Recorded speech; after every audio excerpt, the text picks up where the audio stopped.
Good evening all of you. एक बहुत important amendment आया है फाइनल लॉ में, वो मैं आप सबके साथ डिस्कस करने जा रहा हूँ। पहले क्लैरिटी कर देता हूँ, फाइनल लॉ का अमेंडमेंट है ये, ठीक है। फाइनल लॉ मतलब जो सीए या सीएम में फाइनल के स्टूडेंट्स होते हैं लॉ के, उनके लिए ये अमेंडमेंट है। सर ये अमेंडमेंट कब से एप्लीकेबल होगा? ये अपकमिंग मई और जून 2021 में एप्लीकेबल नहीं होगा। ये अमेंडमेंट 18 मार्च को नोटिफाई हुआ है, 18 मार्च 2021 को नोटिफाई हुआ है। तो कॉमन सेंस की बात है कि जो मई और जून 21 अभी सामने आने वाला है उसके एग्जाम में ये एप्लीकेबल हो ही नहीं सकता। It will be applicable from November December 21, ठीक है। तो नवंबर 21, दिसंबर 21 या उसके बाद 2022 में तुम्हारा एग्जाम है, तब ये तुम्हारे लिए रेलिवेंट है। तो पहले ही बता दिया मैंने, बिकॉज हर बार अमेंडमेंट के बाद स्टूडेंट लोग का एक क्वेरी आता है कि सर मेरा मई में एग्जाम मेरे लिए है क्या? तुम्हारे लिए नहीं है। मई 21 या जून 21 में अगर तुम्हारा एग्जाम है, तुम्हारे लिए एप्लीकेबल नहीं है। ये 18 मार्च को नोटिफाई हुआ। बहुत जबरदस्त अमेंडमेंट, सुन लो। अब तक हम लोग यही सीखते थे, सेक्शन 197 छोटा अमेंडमेंट है, ज्यादा टाइम नहीं लगेगा। देखो इधर, just look at this, it's a small amendment, okay. तो कोई बहुत हैवी नहीं है, ऐसा सिंपल है। इसका ये जो नोट्स चाहिए ना 1 पेज का, ये मैंने अपने वेबसाइट में डाल दिया है, क्योंकि ये परमानेंट अमेंडमेंट है। तो मेरे वेबसाइट में डाउनलोड्स में जाओगे तो वहीं पे ये अमेंडमेंट है, क्लिक करके डाउनलोड कर सकते हो, ठीक है। Just listen to me carefully. अब तक ये नियम था कि लॉसेस के केस में या इनएडिक्वेट प्रॉफिट के केस में हम लोग सिर्फ managing director, whole time director, manager, इन्हें ही बस रेमुनरेशन दे सकते थे। नॉन एग्जीक्यूटिव डायरेक्टर्स या इंडिपेंडेंट डायरेक्टर्स को हम रेमुनरेशन नहीं दे सकते थे इन केस ऑफ लॉसेस और इनएडिक्वेट प्रॉफिट। ये अब बदल गया है। कंपनीज अमेंडमेंट एक्ट 2020 के अंदर दो सेक्शंस हैं, 32 एंड 40। ये दोनों सेक्शन 32 एंड 40 अब नोटिफाई हो चुके हैं, कमेंस हो चुका है फ्रॉम 18 मार्च। ये दोनों सेक्शन जो है 32 and 40, it is about section 149 of directors, section 149 जिसमें हम इंडिपेंडेंट डायरेक्टर पढ़ते हैं, एंड सेक्शन 197 जिसमें हम मैनेजरियल रेम्युनरेशन ऑफ डायरेक्टर्स पढ़ते हैं, ठीक है। तो इन दोनों सेक्शन में अमेंडमेंट है और उसमें यही बोला गया है कि अब आप इंडिपेंडेंट डायरेक्टर को या अदर नॉन एग्जीक्यूटिव डायरेक्टर को लॉसेस या इनएडिक्वेट प्रॉफिट के केस में रेम्युनरेशन दे सकते हो। उसका स्लैब आया है, ओके। शेड्यूल 5 में स्लैब होता है ना सर, वही देखो, पहला एक्सप्लेनेशन पढ़ो। For the purpose of section 1, 2 and 3, ये सेक्शन 1, 2, 3 पार्ट 2 ऑफ शेड्यूल 5 के अंदर आते हैं।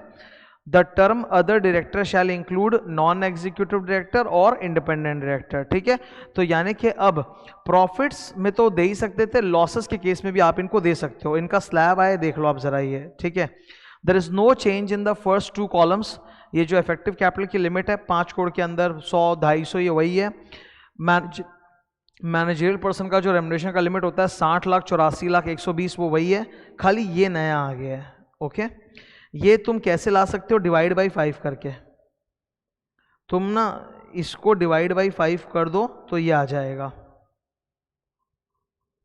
यही इन्होंने किया है।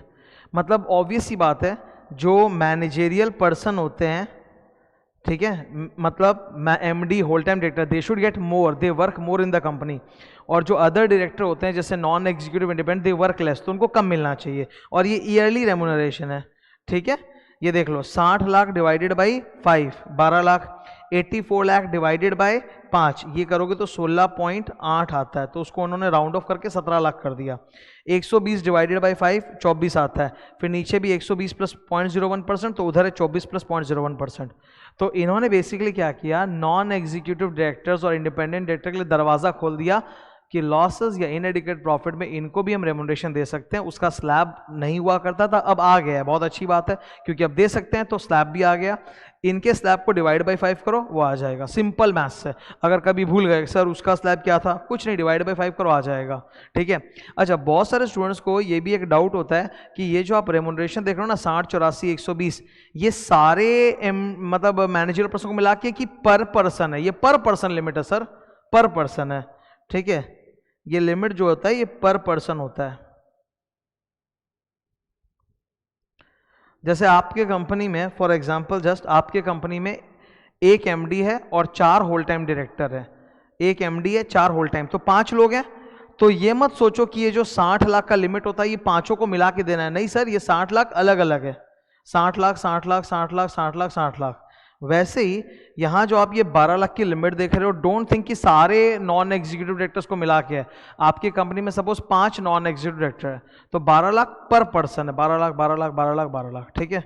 ये एकदम करेक्ट बता रहा हूँ, करेक्ट इंटरप्रिटेशन है इसका। एक्चुअली में अकाउंट्स वगैरह की क्लासेस में थोड़ा गलत इंटरप्रिटेशन दिया जाता है, उस वजह से स्टूडेंट लोग कंफ्यूज हो जाते हैं, तो मुझसे बार बार टोकते हैं, तो मैं बता देता हूँ कि ये पर पर्सन की लिमिट है। तो ये एक जबरदस्त अमेंडमेंट आया है। ये अमेंडमेंट एप्लीकेबल कब से होगा? नवंबर दिसंबर 21 या उसके बाद से होगा। ऐसे जबरदस्त अमेंडमेंट्स जब कभी आते हैं तो आई डोंट वेट कि लास्ट में अमेंडमेंट क्लास में डालेंगे, मैं बीच में अमेंडमेंट लेके बता देता हूं ताकि तुम्हारे नॉलेज में आ जाए कि अब ऐसा हो गया है। ओके, मई और जून 21 में जिनका एग्जाम है उनके लिए एप्लीकेबल नहीं है। Thank you.